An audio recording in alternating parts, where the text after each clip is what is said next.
Vale, orain bai. Vale, esan dakoa, ezta? Mila esker emandako aukerengatik, eta hasiko naiz gure esperientzia aipatzen. Bueno, nosotros en la Escuela de Enfermería de Donosti damos el grado de enfermería que tiene una estructura idéntica a las escuelas de Leioa y de Vitoria. Está centrada en una definición específica de competencias en la que hay una parte muy importante centrada en que nuestro alumnado aprenda a saber hacer y a saber estar en un ámbito real, y por eso damos muchísima importancia a los componentes teórico-prácticos, tanto en la escuela como en un entorno real. En el hospital pasamos de los muñecos a los pacientes reales, a los problemas reales, y para eso no nos cabe otra opción que utilizar diferentes tipos de metodologías activas y, sobre todo, muchos elementos de simulación y problemas reales, ¿vale?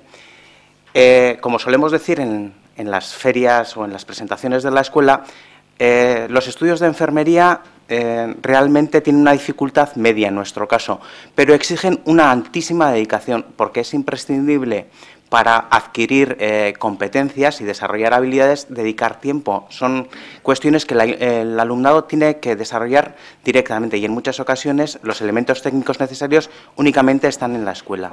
Junto con eso, todas las prácticas, todos los practicums se desarrollan en un escenario real, son de presencialidad del 100%, y resulta que en el conjunto de los estudios de grado tenemos un montón de horas prácticas, 2.300 horas, que suponen aproximadamente el 40% de la titulación.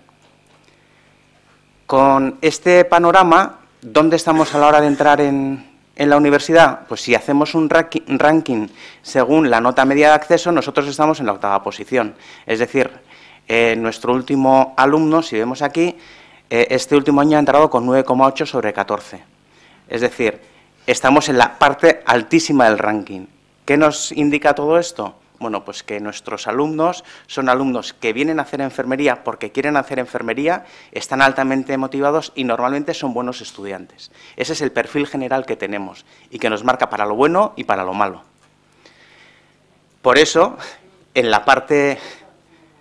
los resultados, las tasas de éxito son elevadas y la nota media de los expedientes en general también, ¿vale? Normalmente, hasta el año 2008, la forma de acceso a la universidad, como se ha mencionado antes, pues era más o menos en nuestro caso de esta forma. Teníamos un 75% que venía de bachiller y selectividad, un 20% que era la cuota que estaba establecido para la gente que venía de haber hecho ciclos de formación profesional de grado superior, y un 5%, en torno a un 5% de otras vías. A partir del año 2008, esto cambia y hay un cupo general en el que los alumnos de bachiller compiten con los de ciclo superior. Es decir, es un cupo único, eso supone un cambio importante, que puede llegar hasta el 86% y podría ampliarse, y quedan unos porcentajes reservados para otras vías de acceso. Todas las plazas que no se cubran en los cupos de reserva pasarían al cupo general. Esto cambia sustancialmente la perspectiva. En nuestro caso, la composición están marcados en la parte superior los últimos años, cuando cambia el acceso a partir de aquí. Normalmente teníamos en torno a un 20% de personas que venían de formación profesional, cuando la media en la mayoría de las titulaciones era en torno al 10%. Es decir, nosotros duplicábamos el acceso a través de formación profesional a lo que era habitual en otras carreras. Sin embargo, cuando ponemos en marcha el grado el primer año, nos encontramos que pasamos de un 20 a un 40% y casi nos da un ataque. El siguiente año tenemos todavía otro dato todavía más chocante, que pasamos del 40 al 3% y sin saber muy bien por qué. Y este año volvemos a los datos normales. Entonces, normalmente, además, a todo esto tendríamos que añadir que las personas que acceden desde ciclos o desde un acceso un poco diferente tendían a concentrarse por su perfil personal profesional en torno al grupo de castellano. Era un grupo en el que la heterogeneidad era mayor. El grupo de euskera era más homogéneo, centrado fundamentalmente o constituido por personas que venían de bachiller, con notas medias muy elevadas, y el grupo que era de castellano era el que concentraba, por una parte, las personas que venían de bachiller, más la mayoría de los ciclos de formación profesional, mayores de 25 años, etcétera, etcétera, etcétera. ¿Vale? Bueno, La escuela, si conocéis la escuela, es una escuela que está organizada en torno al modelo FQM, tiene un reconocimiento y dentro de esta organización todos los elementos relacionados con la coordinación, tanto horizontal como vertical, los hemos ido potenciando y en especial desde que hemos puesto en marcha el tema de los grados. Como veis, la estructura de coordinación es intensa y lo que hicimos fue, cuando empezamos con el grado, vimos que además un grupo tenía el 40% que venía de formación profesional, que tendía a concentrarse en el grupo de castellano. En las reuniones de coordinación empezaron a aflorar pues, mayor número de demandas de atención de este grupo de alumnado. Como hemos dicho, estos alumnos están motivados, quieren aprender y si encuentran dificultades piden ayuda, ¿vale? Entonces, lo que estábamos observando era un incremento de la demanda de atención del profesorado para este colectivo de alumnos. Y claro, pasando de un 20% a un 40%, pues nos empezaron a saltar las alarmas. ¿Qué es lo que está pasando? ¿No? Y junto con eso, al acabar este primer año del grado, nos encontramos que si teníamos unos resultados buenos con un objetivo en las tasas de rendimiento, en torno al 85%, resulta que ese primer año no llegamos. Y nos preguntamos, ¿qué pasa? ¿Es el primer año? ¿Son los alumnos? ¿Qué es lo que está pasando ahí? ¿No? Estos fueron un poco los elementos que nos llevan a pensar, ¿ha supuesto algún cambio? ¿Es el grado? ¿Son los alumnos? ¿Qué es lo que está pasando? ¿No? En paralelo a esta reflexión, dentro de las reuniones de coordinación, nos empezamos a plantear cuestiones que permitieran encauzar esta demanda que estaba creciendo y que no sabíamos cómo íbamos a poder dar respuesta. Se decide aumentar en parte la acción tutorial. Todo esto son acciones que luego, cuando hable de las transversales Nieves, también las va a presentar. Se intenta que los grupos de trabajo no sean compuestos específicamente en muchas ocasiones por solo personas de una determinada forma de acceso, por lo que supone. Se intentan hacer acciones de refuerzo, viendo cuáles son los elementos que más trastorno suponen, generando seminarios o sesiones específicas para suplir estas carencias formativas. Además, todas las competencias transversales que estaban recogidas en los currículums se hacen mucho más visibles, dándoles un peso específico en la valoración de las asignaturas. Se intenta buscar algunos multiplicadores de tiempo para que haya tareas que puedan ser utilizadas en diferentes asignaturas y vemos que es indispensable que la coordinación tanto horizontal como vertical se mantenga con una intensidad importante, ¿vale? En este marco es cuando nos planteamos, ¿realmente la forma de acceso condiciona luego los resultados? Claro, si partimos de la situación original en el que vemos que nuestras tasas de rendimiento y las notas medias son buenas, dices, bueno, estos parece que no tienen otra cosa que pensar, pero nuestra preocupación venía fundamentalmente marcada por la alta demanda que se había dado durante el proceso de aprendizaje, ¿vale? Entonces, ¿cómo podemos ver esto con los datos que tenemos, sin hacer ninguna cosa especial, utilizando los sistemas de información que existían en la universidad? Y decidimos que la forma más aséptica para hacerlo era coger la nota media de los expedientes que genera la aplicación Gaur y utilizarla para comparar, porque si no nos encontrábamos que había alumnos que había convocatorias que no hacían por diferentes circunstancias. En segundo curso había alumnos que ya no se matriculaban del conjunto de todas las asignaturas y determinamos que la forma más aséptica para poder analizar la circunstancia era utilizar una fuente de información común a todos y utilizamos la nota media de los expedientes de los alumnos de grado, ¿vale? En conjunto analizamos las notas medias de los expedientes de 280 alumnos. Unos que estaban en segundo curso, es decir, habían hecho primero y segundo de grado, y otro grupo, 151, que habían hecho solo primero de grado. Y utilizamos la nota media del expediente al final de ambos cursos, ¿vale? La distribución en los grupos, en el grupo de castellano era más amplio en los que están en segundo curso y cambiaba el curso siguiente. Viendo las proporciones en la composición de los grupos, en el primer año se ve perfectamente cómo en el grupo de castellano se concentran mayoritariamente las personas que provienen de formación profesional, de una forma clarísima. El siguiente año resulta que tenemos un cambio en la entrada y del 40% que teníamos el curso anterior, resulta que nos quedamos en prácticamente un 3%. Pero también esas personas que tienen unas vías de acceso diferente se tienden a concentrar en el grupo de castellano. Y este año volvemos a recuperar la proporción habitual en el acceso, es decir, estamos en torno al 20% de personas que proceden de formación profesional y también hay una mayor proporción en las personas en el grupo de castellano. Sin embargo, hemos visto que empieza a aumentar el número de personas que proceden de formación profesional que entran en el grupo de euskera y entendemos que está relacionado con el modelo D que impera en Guipúzcoa, que es el mayoritario en Guipúzcoa. Si utilizamos y vemos los resultados de las notas medias de los expedientes, vemos que nuestros alumnos tienen una nota media del expediente muy buena. Prácticamente todos aprueban todo, prácticamente todos o casi todos, ¿no?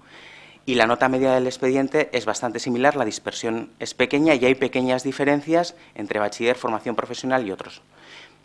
En el grupo de euskera y en el de castellano también se aprecia una diferencia.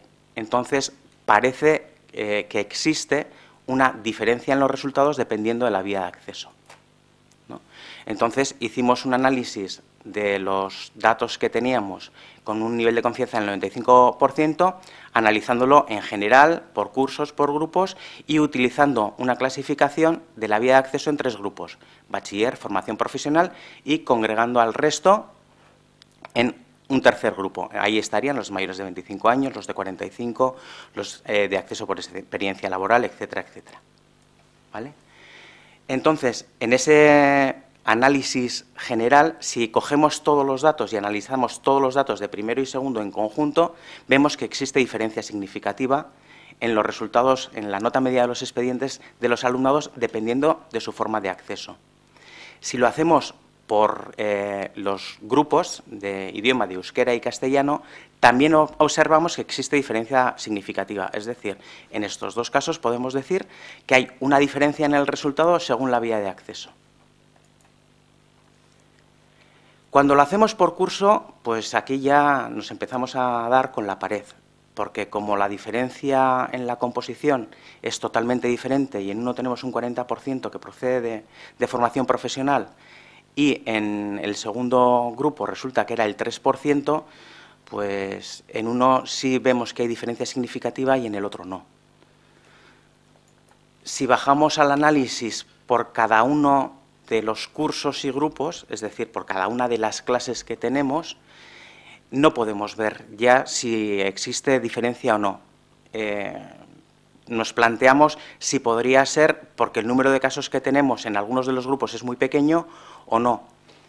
Y probamos a hacer otra cosa, juntar por una parte bachiller y compararlo con otras vías de acceso, a ver si homogeneizando los grupos o juntando los grupos obteníamos algún resultado peculiar. Al igual que en el caso anterior, tanto para todos los grupos como por curso en este caso, sí vemos que hay diferencia significativa, es decir, hay diferencia entre venir por bachiller o venir por otra vía, en la nota media del expediente. Pero nos ocurre exactamente lo mismo con los grupos. Cuando bajamos a nivel más pequeño no podemos determinar si esa diferencia se da y sería uno de los elementos a estudiar posteriormente. Por tanto, pues ya a modo de conclusión, nos hemos dado cuenta que este grupo de personas que acceden por otras vías, en el proceso de aprendizaje es mucho más demandante de atención por parte del profesorado, por lo menos en nuestro caso. Siempre y cuando, si tenemos en cuenta que nuestras tasas de rendimiento y la nota media de los expedientes es muy buena. Pero hay que tener en cuenta que actualmente los alumnos de formación profesional compiten con los de bachiller para entrar por la misma cuota de acceso. Es decir, también los alumnos de formación profesional tienen que estar bien preparados para poder competir con la nota media, ¿vale?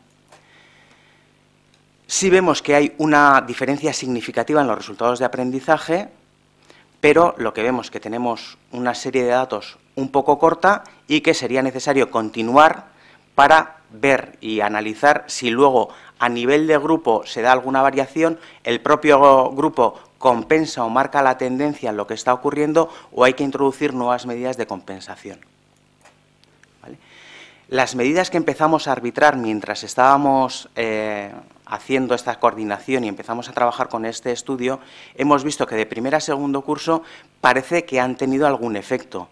Lo que pasa es que no podemos atribuir directamente el efecto de todo lo que hemos hecho a los resultados obtenidos, porque el segundo grupo es totalmente diferente al primero y el impacto que producen las personas que proceden de formación profesional es muchísimo menor.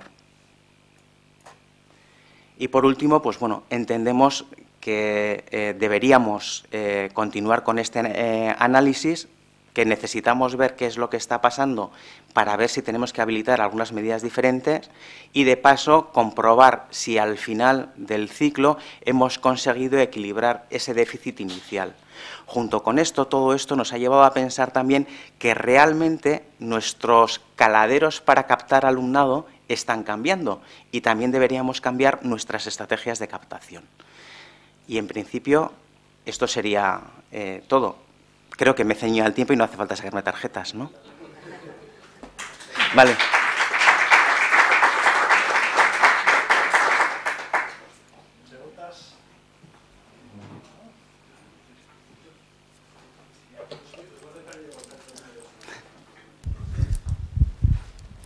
Igual lo has dicho ya, pero solo por aclarar. ¿Habéis hecho un análisis de las notas de entrada de bachiller por un lado y el resto por otro? ¿O formación profesional y el resto?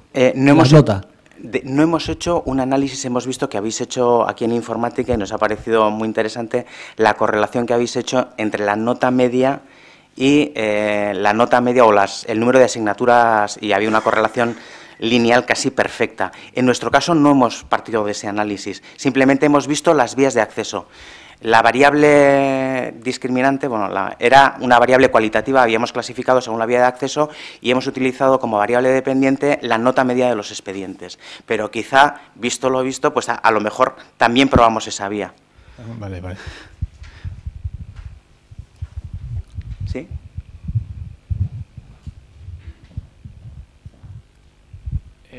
Yo quería preguntar, esa actitud más demandante que dices que tienen, o que sí, los alumnos que entran por FP o por otras vías, si se ve solo en primero o si se mantiene a lo largo del resto de la carrera.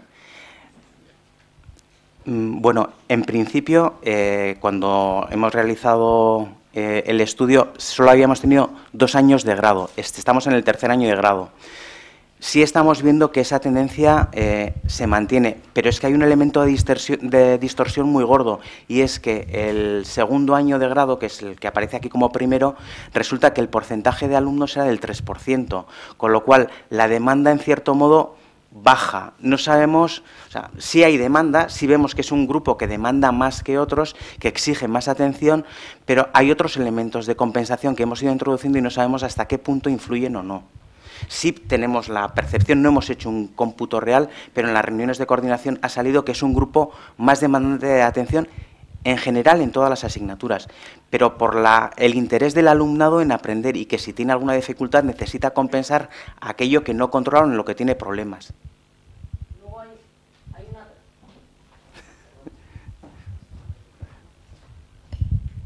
Hemos encontrado una diferencia. El alumno tipo de FP antes era una alumna, digo alumna porque generalmente somos chicas, una alumna de 30 años, 20 y tantos, trabajadora generalmente en la rama sanitaria, bien como auxiliar y demás, que había dejado los estudios hace muchos años, que igual venía por la rama de FP y hacía mucho tiempo que no estudiaba, que todo lo que eran las nuevas tecnologías y demás era complicado, y entonces todavía en el primer año ese perfil es bastante... seguía un poco el perfil que pasaba en diplomado. Ya con los de este año, porque el del año pasado eran muy pocos, y entonces también les pasa, lo que nos hemos encontrado es que el alumno de FP ya no es el de 30 años que estaba trabajando, sino el alumno de FP es aquel que ha elegido en su momento desde el pregrado, ha dicho, en vez de ir por la rama del bachillerato, me voy por la de FP, y es el alumno que tiene la formación, viene directamente de la formación, no han pasado años desde esa formación, y además son alumnos pues con la edad similar a los de los demás, porque lo que han hecho es un ciclo superior, y ese cambio hace que ya no, las demandas no sean las mismas.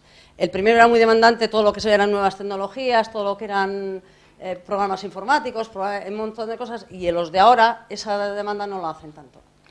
Bueno, hay otro elemento más y es uno de los inconvenientes de estar en la parte alta del ranking, que hay personas que tienen un buen expediente que en muchas ocasiones casi desisten de hacer enfermería, aunque serían unos buenos candidatos, porque piensan que no van a llegar a ese nivel tan alto. Y es probable, por algunos comentarios, no hemos hecho un análisis específico, pero sí hay personas que dicen que han hecho un ciclo de formación profesional para hacer enfermería. Es decir, entienden que es una vía más fácil para acceder que bachiller y selectividad. Con lo cual, eso nos hace replantearnos dónde tenemos que ir a hablar a la hora de captar alumnado.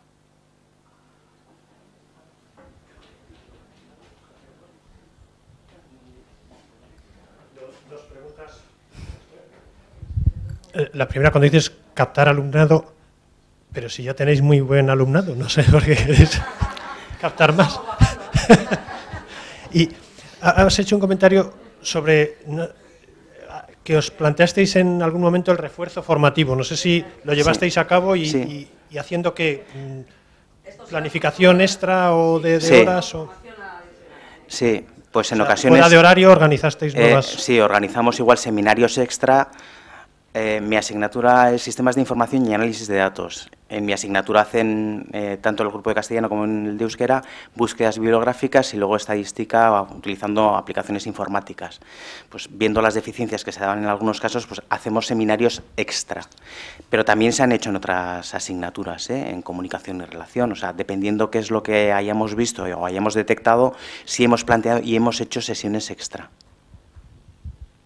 Que son optativas, no están ni son obligatorias, ni decimos a quién va mal, pero normalmente tenemos una buena calidad de alumnos que cuando planteamos este tipo de acciones hacen lo que sea por venir. Decidnos dónde cogéis vosotros los estudiantes y nos llamáis.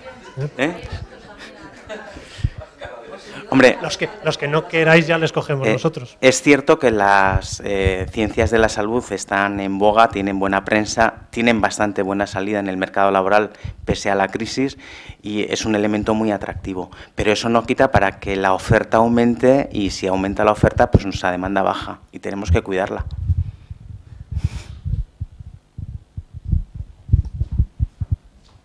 Una pregunta. ¿Habéis... Claro, son buenos alumnos a nivel de nota. ¿Hay algún tipo de problema a nivel de vocación? Es decir, que en enfermería pues tú tienes que tener un contacto directo con la gente y la nota no es igual a esto, ¿no? Bueno, lo de vocación, yo suelo decir que cuando alguien me nombra la vocación suelo decir que es para entrar en el convento. Y nosotros de convento tenemos poco. No, pero sí tiene que haber una disposición.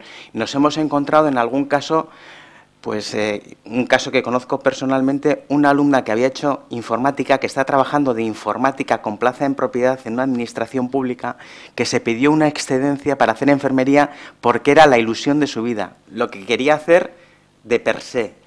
Luego probablemente va a seguir trabajando como informática porque las condiciones laborales van a ser mejores. Tenía una plaza en propiedad, una estabilidad y demás y demás. Pero su ilusión era hacer enfermería, pidió una excedencia y ha hecho enfermería.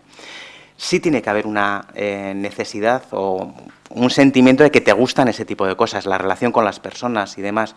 Pero también es cierto, y me comentaba un orientador de un centro de bachiller, que está muy bien, para las ciencias de la salud es imprescindible la comunicación y la relación con las personas, que es un elemento que no se valora en selectividad. Nosotros tenemos una asignatura troncal que es relación y comunicación, porque entendemos que es básica, pero sin embargo no es una cosa que se valora en selectividad, con lo cual podría haber personas que tienen un perfil excepcional con unas buenas calificaciones que se nos quedan fuera porque no llegan a ese top del 9 y pico que estamos pidiendo. Y por eso estamos viendo que hay algunas personas que ya deciden, con un buen perfil, hacer formación profesional para poder llegar a su meta. De hecho, la tasa de abandono es superior al 5%. Sí. Normalmente quienes abandonan son las personas que llegan por otras vías, generalmente mayores de 25 o 45, experiencia laboral, porque les resulta prácticamente imposible compaginar la presencialidad tan alta que tenemos con su vida laboral.